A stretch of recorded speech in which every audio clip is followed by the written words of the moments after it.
Hello friends, यदि आप भी कक्षा 11th में स्टडी कर रहे हैं और 29 अगस्त को इकोनॉमिक्स यानी कि अर्थशास्त्र का फर्स्ट प्रिलिमिनरी एग्जाम प्रथम शाब्दिक परीक्षा अगस्त 2024 में देने वाले हैं, तो मैं यहाँ पे इकोनॉमिक्स का 100% वायरल प्रश्न पत्र लेकर आ गया हूँ प्यारे बच्चों, जो कि 100% ओरिजिनल क्वेश्चन आप आज की इस वीडियो में मैं आप सबको बताने वाला हूँ। यहीं से आप लोग का क्वेश्चन रहेगा, यहाँ से एक भी बार नहीं रहेगा, सेम टू सेम एग्जाम में आप लोग को देखने को क्वेश्चन मिल जाएगा। तो चैनल पे आप लोग पहली बार आए होंगे तो चैनल को आप लोग जरूर सब्सक्राइब कर लीजिए, ताकि इससे संबंधित और सारे सब्जेक्ट का भी ऑब्जेक्टिव और सब्जेक्टिव क्वेश्चन आपको हमारे इस चैनल पे मिल जाएगा। ये 100% ओरिजिनल क्वेश्चन पेपर बता रहा हूँ प्यारे बच्चों, जिनका आपका जो विषय कोड रहेगा 219 रहेगा, फुल मार्क्स 50 नंबर का, और समय आपका वही 1 घंटा 30 मिनट का निर्धारित कर दिया गया है। ठीक है प्यारे बच्चों, आप लोग को जैसा कि जानते होंगे कि 30 में से 25 प्रश्नों का ही उत्तर देना है।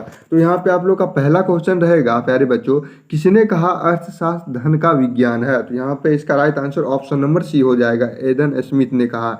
एक का सही उत्तर आपका ऑप्शन नंबर सी बिल्कुल सही जवाब हो जाएगा। अगला क्वेश्चन आपसे पूछा जाएगा प्यारे बच्चों एग्जाम में, सांख्यिकी माध्यकों का विज्ञान है, यह परिभाषा किसने दी है? तो एल वाटले ने दिया है। क्या किसने दिया है प्यारे बच्चों? एल वाटले, यानी कि ऑप्शन नंबर ए जो हो जाएगा 2 का बिल्कुल सही जवाब हो जाएगा। अगला क्वेश्चन देखिएगा प्यारे बच्चों, आप लोग से एग्जाम में क्या पूछा जाएगा, अर्थशास्त्र की दुर्बलता संबंधित परिभाषा का प्रतिपादन किसने किया है?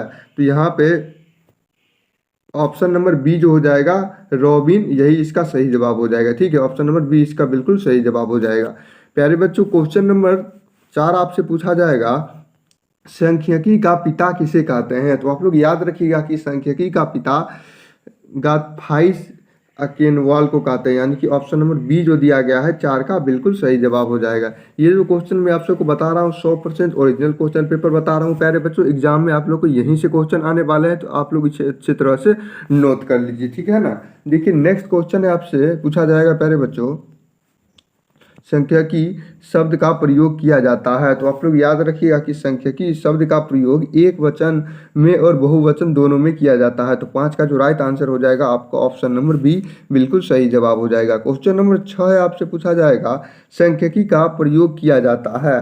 तो सांख्यिकी का प्रयोग आपका इनमें से सभी में किया जाता है। देखिए ये जो तीनों ऑप्शन दिया गया है, सभी ऑप्शन नंबर डी जो दिया गया है 6 का बिल्कुल सही जवाब हो जाएगा।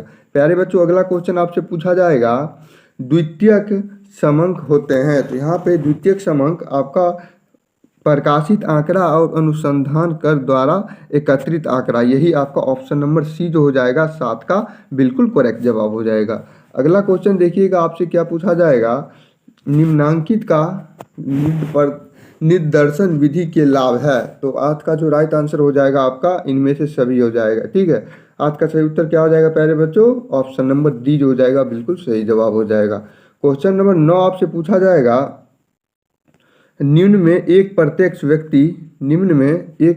व्यक्ति अनुसंधान के एक लाभ है। तो 9 का जो right answer option number D शुद्धता हो जाएगा। ठीक है प्यारे बच्चों, आप लोग चैनल पे नए होंगे तो आप लोग चैनल को जल्दी से जल्दी सब्सक्राइब कर लीजिए इसके अगले क्लास के लिए। नेक्स्ट क्वेश्चन आपसे पूछा जाएगा, भारत में प्रत्येक वर्ष में जनगणना की जाती है। तो ध्यान रखिएगा कि भारत में प्रत्येक वर्ष में जनगणना आपका 10 वर्षों में किया जाता है। ठीक है, ऑप्शन नंबर बी जो हो जाएगा 10 का बिल्कुल सही जवाब हो जाएगा। अगला क्वेश्चन है, वह व्यक्ति जो आंकड़ा संग्रह करता है उसे हम लोग क्या कहते हैं? तो आंकड़ा संग्रह करने वाले व्यक्ति को गणनाकार कहते हैं, यानी कि ऑप्शन नंबर बी जो दिया गया है 11 का बिल्कुल सही जवाब हो जाएगा। अगला क्वेश्चन है क्वेश्चन नंबर 12 है, किसी अनुसंधान के लिए मूल रूप से संकलित समांकों को कहते हैं। तो 12 का जो सही जवाब ऑप्शन नंबर ए प्राथमिक हो जाएगा। क्या हो जाएगा प्यारे बच्चों? प्राथमिक हो जाएगा। प्यारे बच्चों आप लोग घबराइएगा बिल्कुल भी मत, एग्जाम में आप लोग को यहीं से क्वेश्चन आने वाला है, तो आप लोग इसे अच्छी तरह से रिवाइज कर लीजिएगा। ठीक है ना। नेक्स्ट क्वेश्चन है, समग्र के एक छोटे से भाग को क्या कहते हैं? तो समग्र के एक छोटे से भाग को निर्दश या प्रतिदर्श कहते हैं, यानी कि ऑप्शन नंबर बी जो दिया गया है 13 का बिल्कुल करेक्ट जवाब हो जाएगा। अगला क्वेश्चन आपसे पूछा गया है, नम्र में से कौन सा चर खंडित है? तो यहाँ पे चर खंडित यहाँ पे छात्रों की संख्या हो जाएगा, यानी कि ऑप्शन नंबर सी जो दिया गया है 14 का बिल्कुल सही जवाब हो जाएगा। प्यारे बच्चों अगला क्वेश्चन है आपके पास, क्वेश्चन पे आप लोग ध्यान दीजिएगा, तथ्यों को उनकी समानता एवं विशेषताओं के आधार पर क्रमबद्ध करने की क्रिया को क्या कहते हैं? तो क्रमबद्ध करने की क्रिया को वर्गीकरण कहते हैं, यानी कि 15 का जो सही जवाब आपका ऑप्शन नंबर सी बिल्कुल हो जाएगा। नेक्स्ट क्वेश्चन है क्वेश्चन नंबर 16 पे आप लोग ध्यान दीजिएगा। एक निचली और ऊपरी दोनों सीमाओं पर विचार करते हैं तो ऐसे वर्ग को क्या कहते हैं? तो ऐसे वर्ग को हम लोग समावेशी वर्ग कहते हैं, यानी कि ऑप्शन नंबर बी 16 का बिल्कुल करेक्ट जवाब हो जाएगा। अगला प्रश्न है आपके पास, कॉलमों और पंक्तियों के रूप में आंकड़ों की क्रमबद्ध व्यवस्था को क्या कहते हैं? तो यहाँ पे 17 का सारणीय ऑप्शन नंबर ए जो दिया गया है सही जवाब हो जाएगा, ठीक है ना। नेक्स्ट क्वेश्चन है क्वेश्चन नंबर 18 आपसे पूछा जाएगा प्यारे बच्चों, इनमें से कौन सारणी बनावट के आधार पर है? तो यहाँ पे बनावट के आधार पे जटिल सारणी है। कौन सी सारणी है प्यारे बच्चों? तो जटिल सारणी, यानी कि ऑप्शन नंबर ए जो दिया गया है 18 का बिल्कुल करेक्ट जवाब हो जाएगा। प्यारे बच्चों अगला क्वेश्चन देखिएगा, आपसे क्या पूछा जाएगा। क्वेश्चन है 19, ग्राफ द्वारा किसकी गणना नहीं की जाती है? तो यहाँ पे ग्राफ द्वारा आपका माध्य की गणना नहीं की जाती है, तो 19 का जो करेक्ट उत्तर हो जाएगा ऑप्शन नंबर ए हो जाएगा। प्यारे बच्चों क्वेश्चन नंबर 20 है आपके पास, ध्यान दीजिएगा। वाई अक्ष का दूसरा नाम क्या है? तो वाई अक्ष का दूसरा नाम क्या हो जाएगा?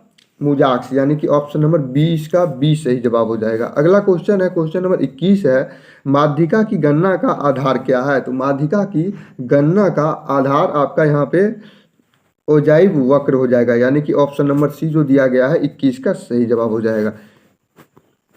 अगला क्वेश्चन है, बहुलक को गणना का आधार है?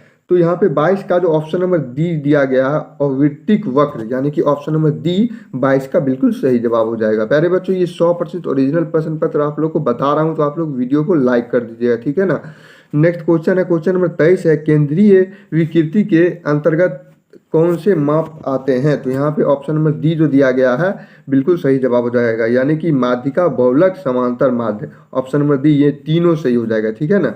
नेक्स्ट क्वेश्चन है क्वेश्चन नंबर 24 आपका है, एक अच्छे औसत के गुण होते हैं? तो यहाँ पे एक अच्छे औसत के गुण इनमें से सभी हो जाएंगे, जो कि यहाँ पे दिया गया है सरलता, स्पष्ट एवं स्थिर परिभाषा, निरपेक्ष संख्या, ऑप्शन नंबर डी जो हो जाएगा 24 का बिल्कुल सही जवाब हो जाएगा। अगला क्वेश्चन है क्वेश्चन नंबर 25 आपसे क्या पूछा जा रहा है, केंद्रीय प्रवृत्ति की माप का सबसे अधिक प्रयोग होता है? तो 25 का जो right answer option number B दिया गया है बिल्कुल सही जवाब हो जाएगा।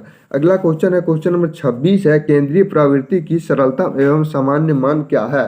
तो 26 का यहाँ पे समांतर माध्य हो जाएगा, यानी कि ऑप्शन नंबर ए बिल्कुल करेक्ट हो जाएगा। अगला क्वेश्चन है क्वेश्चन नंबर 27 है, केंद्रीय प्रवृत्ति की माप की संख्या है? तो यहाँ पे इसकी माप की संख्या 3 हो जाएगा, यानी कि ऑप्शन नंबर बी 27 का बिल्कुल सही जवाब हो जाएगा। अगला क्वेश्चन है क्वेश्चन नंबर 28 है, माध्य विचलन निकाला जाता है? तो माध्य विचलन यहाँ पे आपको माध्य से निकाला जाता है, ऑप्शन नंबर बी जो दिया गया है 28 का सही जवाब हो जाएगा। प्यारे बच्चों अगला क्वेश्चन देखिएगा, क्वेश्चन नंबर 29 आपसे क्या पूछा जा रहा है कि अपकिरण की श्रेष्ठता माप क्या है? तो 29 का ऑप्शन नंबर ए जो दिया गया है यही इसका सही जवाब हो जाएगा। अगला क्वेश्चन है क्वेश्चन नंबर 30 है, लास्ट ऑब्जेक्टिव, अपकिरण नम्र की सहायता से भी मापा जाता है? तो 30 का ऑप्शन नंबर बी जो दिया गया है इसका बिल्कुल सही जवाब हो जाएगा, लॉरेंज वर्क। प्यारे बच्चों यहाँ पे आप लोग को 30 में से मैंने 30 ऑब्जेक्टिव क्वेश्चन बता दिया हूँ, जबकि एग्जाम में आप लोग को किन्हीं 25 प्रश्नों